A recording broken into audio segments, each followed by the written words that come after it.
बंद कमरे का राज। आखिर क्या था बंद कमरे का राज? दोस्तों, बात उस समय की है जब मैं रात के 11 बजे घर लौटा था। चारों ओर से गहरे सन्नाटे की चादर ओढ़े हुए मौसम अंगड़ाइयाँ ले रही थी। झिंगूरों की झाएं झाएं और हल्की ठंडी हवाएं रीढ़ में सिहरन पैदा कर रही थी। बीच बीच में किसी कुत्ते की रोने की आवाज़ आती जा रही थी और मन में एक शक सा उठ रहा था कि ये किसा देखकर भौंक रहा है। मैं राज के अपने 4x4 के कमरे में बैठा कुछ लिख रहा था जब मुझे कुछ गिरने की आवाज़ आई।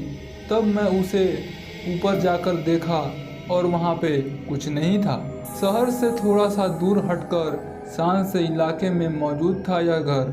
घर के पीछे ही जंगल सा था जहाँ पेड़ पौधों की अधिकता से निम्रता सी छाई रहती थी। इसी घर में नीचे का कमरा किराए पर दिया गया था मैंने, जिससे ऊपर एक और कमरा मौजूद था जिसकी सीढ़ियाँ बाहर से थी। मेरा घर गांव में ही था। यहाँ शहर में आने वाले आगे की पढ़ाई करने के लिए मैं यहाँ आया हुआ था, क्योंकि हमारे यहाँ इंटर के बाद पढ़ने की सुविधा नहीं थी। पिताजी प्रधान थे, पैसे की दिक्कत इतनी नहीं थी। इसी वजह से मैं अपना सेपरेट रूम लेकर रह रहा था। मकान मालिक ने कहा था कि ऊपर के रूम में एक लड़का रहता है, फिलहाल कहीं गया हुआ है, कुछ ही दिनों में आ जाएगा। मुझे यहाँ आए हुए लगभग 1 महीना भी बीत चुका था, मगर अब तक वह लड़का लौट कर वापस नहीं आया था। कभी कभी सोचता था कि मकान मालिक से पूछ लूँ, मगर दिन भर की भाग दौड़ की वजह से दिमाग से बात निकल जाती थी। आज भी बैठकर अपना कॉलेज का कुछ काम ही निपटा रहा था कि ऊपर वाले कमरे से कुछ खटपट की आवाज़ आने लगी, मानो कोई सामान उठाकर पटक रहा हो। मुझे लगा कि शायद वह लड़का वापस लौटकर आ गया है, जिसके बारे में मकान मालिक ने मुझे बताया था। हालांकि मेरा दिमाग बहुत बुरी तरह से झन्ना रहा था, लेकिन फिर भी मैंने सोचा एक बार उससे मिल आऊं, शायद उसे कुछ मदद की ज़रूरत हो। मैं किताब बंद करके बाहर आया।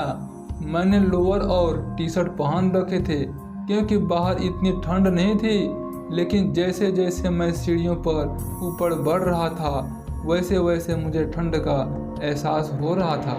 मेरी कपकपी छूटने लगी थी। मैंने कमरे के गेट पर हल्का सा नॉक किया तो देखा कमरा खुला हुआ था। अंदर एक लाल मिडनाइट बल्ब की रोशनी इतनी पर्याप्त नहीं थी कि सब कुछ देखा जा सके। मैंने आवाज़ लगाई, कोई है? मगर अंदर से कोई जवाब नहीं मिला। मैंने डरते डरते कदम अंदर बढ़ा दिए। वहाँ के अजीब से माहौल में मुझे डर सा लगने लगा था, क्योंकि एक तो सुनसान इलाका, रात का 11 साढ़े 11 का समय हो रहा था, और ऊपर से ऐसा हल्की रोशनी वाला कमरा। सारा सामान बिखरा हुआ सा लग रहा था। एक और स्टडी टेबल पर कुछ किताबें ही सही सलामत थी, जिन पर फिलहाल धूल सी जम गई थी।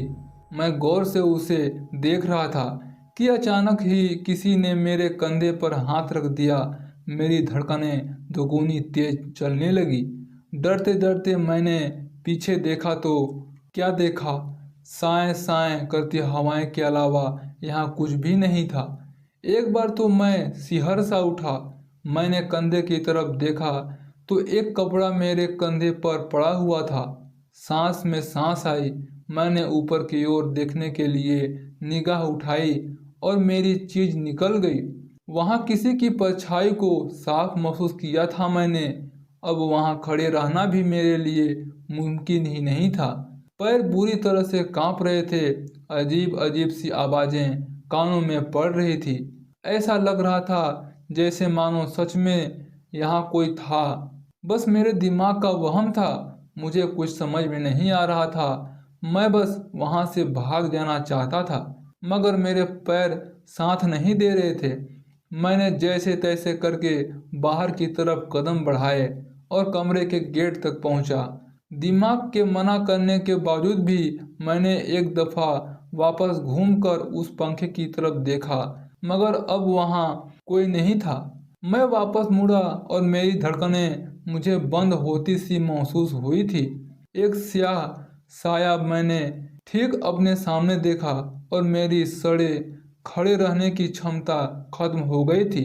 मेरा मस्तिष्क कहीं गहराइयों में खो चुका था और मैं वहीं पर गिर पड़ा। अगली सुबह मेरी आंखें खुली तो मैं चिहुक कर बैठा हुआ था। कुछ देर तक तो मैं इधर उधर निहारता रहा। मुझे समझ नहीं आ रहा था कि मैं कहाँ हूँ। पागलों की तरह चारों तरफ नज़र घुमाए तो समझ में आया कि मैं अपनी स्टडी टेबल की कुर्सी पर बैठा हूँ। शायद रात में पढ़ते पढ़ते मैं सो गया था, मगर कैसे? रात जो देखा वह सपना था क्या?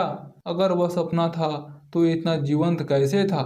सब कुछ तो महसूस हुआ था और मुझे बीती रात का एक एक हृदय वाली बात दिमाग में चलता सा महसूस हुआ और मैं एक बार तो सिहर से उठा।